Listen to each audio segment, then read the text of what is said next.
Welcome to the Stairway to Heaven.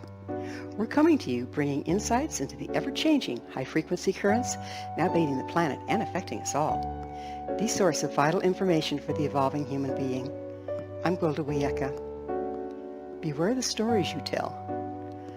A fascinating tradition found in all cultures is that of storytelling.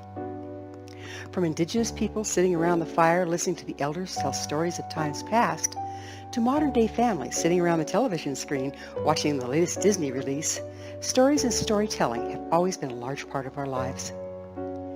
The stories may appear as record-keeping or simple entertainment, but there are many hidden energetic aspects of stories and storytelling that have a profound effect on our reality and on our lives. You'll often hear me say, everything expresses according to frequency, that frequency creates reality. Each story holds a unique frequency which creates or recreates a reality in the imagination of the listener. Stories are greatly misunderstood and underestimated, as is the power and the function of the imagination. Rather than simply a place of fantasy and fiction, the imagination is our connection to the quantum level, where manifestation begins. All things form first at the quantum level before becoming solid and manifesting physically.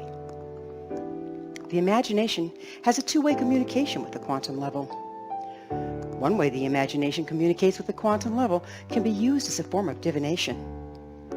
What is taking place at the quantum or energetic level is represented in the imagination through metaphor and allegory, a story, much like a dream or a daydream. When accurately translated, these symbolic stories can relate to the linear mind, the workings of the nonlinear, energetic quantum level of life. This divinational form has been used by shamanic cultures for 50 to 60,000 years and to foretell the future, and is still widely practiced today. All shamanic forms employ an altered state of consciousness known as the shamanic trance, during which the brainwaves of the practitioner drop from the normal waking state of beta to alpha and even theta. This results in the practitioner entering into an interactive dream at will. The interactive dream accesses the imagination, where stories representing activity at the quantum level can be experienced. These stories are then decoded, offering accurate information on future trends and events. Another way the imagination communicates with the quantum level is by building stories. Stories we create in the imagination form a frequency matrix around which the quantum level can dance, creating the outcome we imagine. If we can't imagine a thing, we can't create it. If we can't imagine a thing, we won't recognize it if it's already in form. Through the stories we tell ourselves, we create our personal reality, which can limit or distort our perceptions. An example of this is when a person decides they're always going to be unlucky. That's their story, and they, by golly, are going to stick to it. The belief that they're unlucky builds a story in the imagination, forming an energetic matrix of ill luck that interacts with the quantum level, manifesting the very bad luck they believe in. The perceived reality of bad luck becomes their filter through which the person experiences the events of their lives. Even a neutral event is seen as bad luck and responded to in a negative manner, creating the very negative outcome that was expected. When we add the dynamic of group energy, the plot further thickens. In order to examine this phenomenon, let's look at the nature of sound. Sound, like everything else, expresses according to frequency. When one note is sounded at a particular volume and wavelength, and then another note is added at the exact same volume and wavelength, you might think it would result in twice the volume.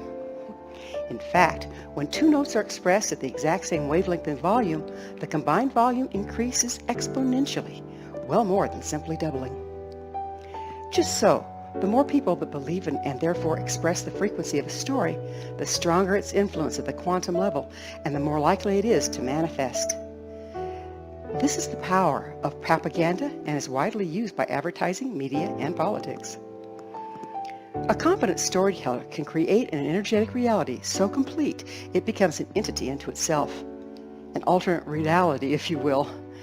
In order to do so, the storyteller creates a story in their own imagination in such detail they begin to believe it themselves, a skill also employed by effective liars and con artists. Agreed upon stories hold a frequency that over time impacts the very DNA of the culture. Epigenetic studies are revealing that the stories and beliefs of the ancestors are imprinted onto the DNA and passed down the genetic line. These energetic imprints have been carried for generations, recreating the reality they represent, further strengthening the belief therein. Considering all of this, it's easy to see why it's important we're ever so mindful of the stories we tell our children, and even more mindful of the stories we tell ourselves. When delving into the impact our personal and collective stories have had on us for generations, it's hard not to go into despair, seeing ourselves as the hapless victims of ancestral and personal stories that have railroaded our genetics and our lives. In past lower frequency times, this has been the case. Now, however, as the ambient frequency is rising, everything is becoming more mobile and malleable. We have the rare opportunity to use the very things that have entrapped us to transmute our experience. Another interesting property of sound is that when two notes of identical volume with equal but opposite wavelengths are sounded, they cancel each other out, resulting in silence. Sure, we all have the option of sticking to our old stories and that of our ancestry. On the other hand, we can choose to climb the frequency ladder, the stairway to heaven, reframe our perceptions, engage our imagination, and write new stories that can recreate our lives. Should we choose to do this, it'll not only impact us, but our ancestors and descendants. For, once again, to quote Khalil Gibran, humanity is a river of light running from ex-eternity to eternity.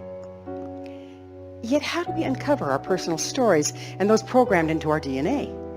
It's not as simple as it sounds, for these stories are so deeply interwoven into our perceptions and experience, we don't even recognize them. Introspection and observation is the key. Listen carefully to the words that go through your mind. Repeated phrases can be a real giveaway as to what we're unconsciously telling ourselves. We may find we're repeating tapes of negative things we were taught to believe about ourselves or the world at large. Anytime you hear thoughts starting with I am, I'm not, never, always, consider it a red flag. For instance, I'm never going to pass that test tomorrow, or I'm always the one getting blamed. These simple thoughts are creating your reality. Keeping a journal of the phrases or stories that go through your head is a very effective way to start making them conscious. Then you can write and repeat equal but opposite statements and stories whenever you catch yourself thinking the negative ones. An example, when you hear yourself think, I'm never going to pass that test, immediately state 3 times out loud, of course I'm going to pass that test easily. Another red flag is worry. When we worry, we take the events of the past, superimpose them onto the present, and make a rerun out of the future. A prime example of this is the belief in lack and the fear that we'll not have enough to make ends meet. When we're in this mindset, we'll not see provisions for our own support appearing under our very noses. Writing a phrase to counteract the feelings of lack, such as, life takes care of me, I'm abundantly supported, and repeating it every time worry rears its ugly head, can counteract this story. It's very effective to accompany the phrase with thoughts of times that was clearly the case. So, let me tell you a story of a time soon to come, bringing the transformation of humankind. As the ambient frequency of the planet rises, providing more light, each person in their own way unearths the hidden stories that bind them. These stories are dismantled by composing equal but opposite stories of freedom and empowerment. Soon the community starts to resonate with the frequency of the new story and transmute the cultural stories of victimhood, lack, and bondage to ones of freedom, creativity, and enlightenment. The new tone goes viral, broadcasting across the planet. In the face of high-frequency uplifting control, through old propaganda cannot stand. Let me tell you a story of freedom and enlightenment, to take into your heart, into your imagination, that together we can make it so real, we dream it into manifestation. To quote John Lennon, you may say I'm a dreamer, but I'm not the only one. I hope someday you'll join us, and the world will live as one. Thank you for joining me, Gwilda Wiyaka, on the Stairway to Heaven. Until next time, may you be blessed on your sacred path to wholeness. We are here. The time is now.